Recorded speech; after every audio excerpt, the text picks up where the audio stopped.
Mesdames et messieurs, bonjour et bienvenue à suivre cette session d'actualité sur Kivu News Today Télévision. Il est temps de vous informer. Merci de nous suivre sur toutes nos plateformes YouTube, Facebook, Instagram en écrivant Kivu News Today Télévision et l'actualité sur www.kivunewstoday.com.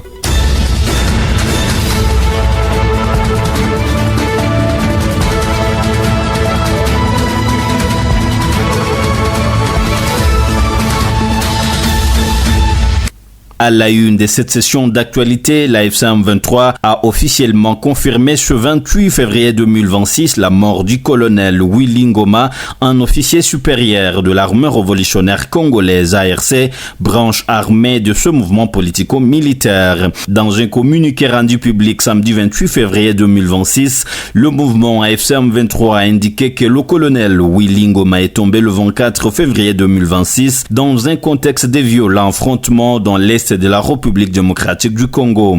Le M23 salue la mémoire d'un officier supérieur et affirme que sa disparition s'inscrit dans une série d'attaques qu'il attribue aux forces gouvernementales.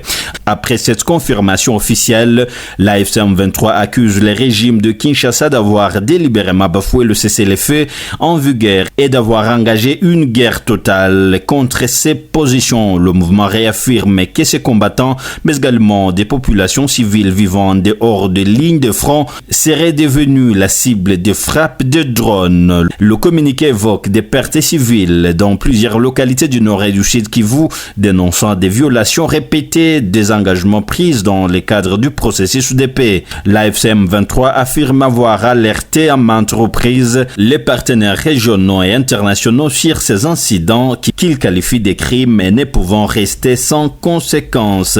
Cette déclaration intervient dans un climat sécuritaire particulièrement tendu, marqué par la recrudescence des combats et une instabilité persistante dans plusieurs territoires de l'est du pays.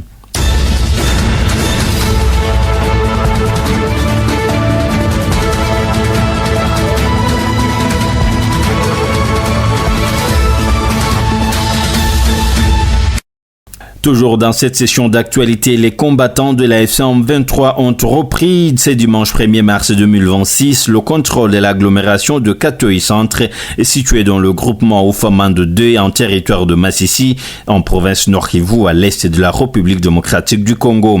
D'après les sources locales, cette reconquête a intervenu après des violents affrontements ayant opposé les éléments de la FCM23 à la coalition gouvernementale des FARDC et les combattants Wazalendo. Les combats signalés dès les premières heures de la matinée auraient duré plusieurs heures avant que la FCM23 ne parvienne à reprendre entièrement le contrôle de la zone. Katoyi Centre est considéré comme un verrou stratégique de cette partie du territoire de Masisi et avait été perdu par la FCM23 il y a environ une semaine à la suite d'une offensive attribuée à la coalition FARDC Wazalendo.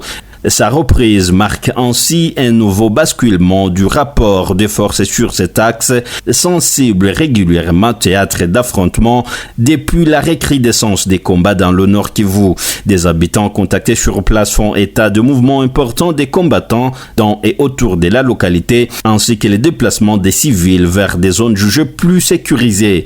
Qu'une évaluation officielle du bilan humain n'est jusque-là disponible, mais des sources communautaires évoquent des blessés et d'importants dégâts matériels.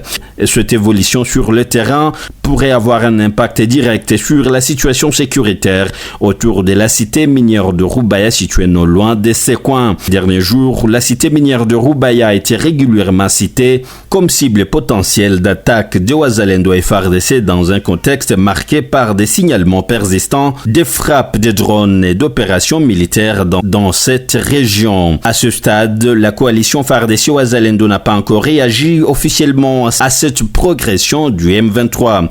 La reprise de Katoyi intervient par ailleurs dans un climat particulier peu après l'annonce du décès du porte-parole militaire de la FCM23 dans la zone, un événement qui avait suscité de nombreuses réactions et spéculations sur l'évolution des opérations militaires en cours. Sur le plan humanitaire, les organisations locales redoutent une nouvelle vague de déplacements internes si les affrontements venaient à s'intensifier dans les prochains jours.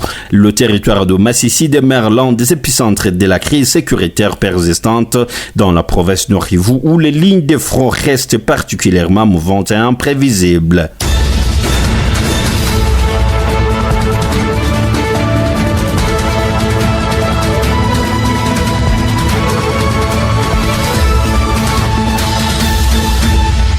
Toujours dans cette actualité au sud Kivu, un chef des groupes Wazalendo connu sous les noms d'Ufamando et son frère Constantin ont trouvé la mort lors des affrontements les a opposés à une fraction rivale dirigée par Moussoili. Selon des sources locales, les combats se sont déroulés dans le groupement des Bamukuba Sud, précisément dans les villages de Biangama. Les hommes d'Ufamando appuyés par ceux de son frère auraient lancé une attaque contre des combattants affiliés à Moussoili, présentés comme en général autoproclamés. Les échanges de tirs qui ont suivi ont été particulièrement très violents. Le bilan fait état de 2 morts dont Ufamando et son frère Constantin. Leurs corps ont été retrouvés dans la forêt le lendemain des affrontements d'après les acteurs locaux de la société civile. Des sources en provenance de Chabunda indiquent par ailleurs que plusieurs blessés ont été évacués vers Chabunda Centre en fait d'y recevoir des soins médicaux. Ces affrontements ont provoqué un climat de panique au sein de la population de Biangama.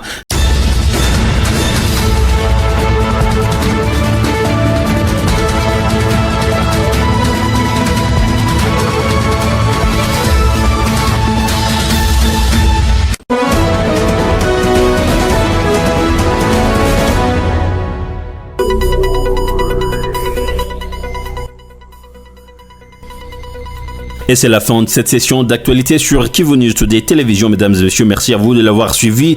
Suivez-nous sur toutes nos plateformes YouTube, Facebook, Instagram et anciennement Twitter en écrivant Kivu News Today Télévision. L'actualité continue sur www.kivunewstoday.com.